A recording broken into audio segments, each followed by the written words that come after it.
بسم الله الرحمن الرحيم سبح اسم ربك الأعلى الذي خلق فسوى والذي قدر فهدى والذي أخرج المرعى فجعله غثاء أحوى سنقرئك فلا تنسى إلا ما شاء الله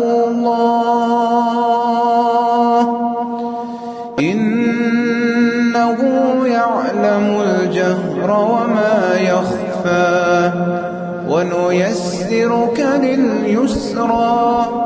فذكر إن نفعت الذكرى سيذكر من يخشى ويتجنبها الأشقى الذي يصلى النار الكبرى ثم لا يموت فيها ولا يحيا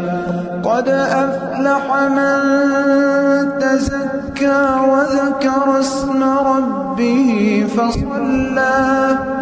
بل تؤثرون الحياة الدنيا والآخرة خير وأبقى إن هذا لفي الصحف الأولى صحف إبراهيم